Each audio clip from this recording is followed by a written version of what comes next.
Hi. If you struggle with decision making, I can totally relate because I would always struggle with even the simple ones. So I wanted to make this video to share some of the reasons why you're struggling to make a decision and how to address each one of these points. So the first point is choice paralysis, and this is basically having a lot of options to choose from. You can see it when you go to the supermarket and you're trying to buy a product, but there's a lot of different brands to choose from, and they all offer the exact same product apparently. So you end up being like, oh my god, which one do I choose? So how to address this? You can first limit your options, so choose the top 3 for example, and then it's not like you're comparing 50 different products, you're comparing 3. Secondly, you must establish criteria. What's the most important thing for you? So for example, if you're ordering food, what's the most important thing for you? Like that it's tasty, the delivery is fast, or that it's a cheap meal. And this of course does not apply only to food and choosing something to eat, but the thing is you can and you have to establish criteria in order to address this. So the next point is lack of information, and that's very straightforward, that doesn't need an explanation. But more than not having enough information in order to make a decision, it is more about the time you spend researching this information so that you can feel like you're making a well-thought decision. A lot of the times you will spend like a week or 6 months making a decision that you could have made in a way shorter period of time. How to address this is basically you must dedicate time to research, yes, but at the same time set a deadline to research and set a deadline to make the decision. So you can say something like, okay, I'm going to do my research because I want to make a well-thought decision, but I'm just going to do it for 2 days. And after 2 days, I'm going to make a decision. But of course, you have to respect your own limits, and you have to, it takes courage and commitment, because you can just say it and then Wednesday comes and you don't make a decision. So stick to your words and do what you said you were gonna do. Now, funnily enough, this next point is directly contrary to the last one, and this one is analysis paralysis. So it's basically having too much information now. But I like to think about analysis paralysis not only about having too much information, but actually overanalyzing. Overthinking the decision. And I don't know if you relate, but sometimes I think that we make decisions harder than they are. We spend a lot of time overthinking the decision when we already know what we want, but there's something deeper behind us not being able to make a decision.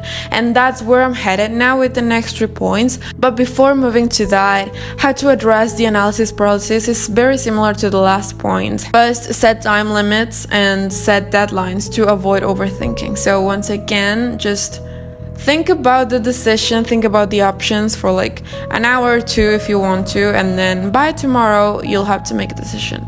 No matter what, no matter what's going on in my life, tomorrow I will make a decision. Okay, so now we have 3 deeper struggles that are stopping you from making a decision, and these are perfectionism, the fear of making the wrong choice, and uncertainty and risk.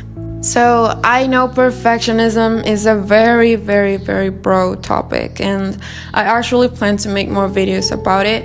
But the thing with perfectionism when we're making a decision is that it really stops you from doing it, from choosing, because you want everything to be perfect. I'm just going to ask you a simple question.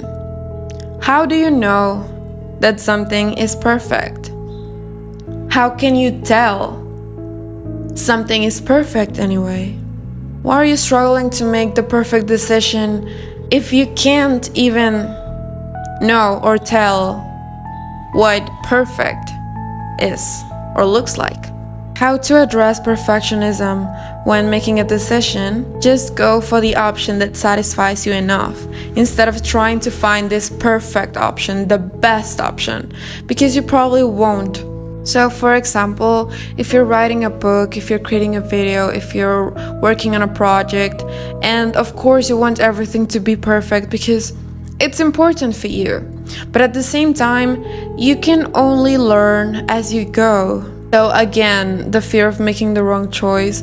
I don't want to say that there are not right or wrong choices, because of course, if we're talking about putting yourself in a dangerous situation, then that's not the best choice you can make. But at the same time, I think that you should always emphasize and focus on the learning. Again, I think maybe I'm being too repetitive, but that's the only way you're going to make it easier for you to make decisions. To think of the lessons that you can learn, the growth. And there's a lot of growth that comes from any decision, no matter what it is. You can always learn something. Reframe this fear. Why do you fear making the wrong decision? Has this happened in the past? What happened in the past? What decision did you make? How can you make a better decision now? Lastly, uncertainty and risk. I know this is a very tough topic and even more present when we're making long-term decisions, like when you're just starting your career or when you're choosing what you're majoring in or something like that. Sometimes you just have to risk something. And if you think about it, we're constantly making decisions every single day. Maybe you don't see them, but you make decisions every day. If you get up, if you don't, if you shower, if you don't, what do you eat for breakfast? Everything is a decision. So of course there's a lot of risks and uncertainty that come with any decision. But the key here is to detach yourself from the outcome and focus on the process. Again, detach yourself from the actual outcome, the result, and focus on the process, on the journey, the lessons learned, and how can you improve in the future.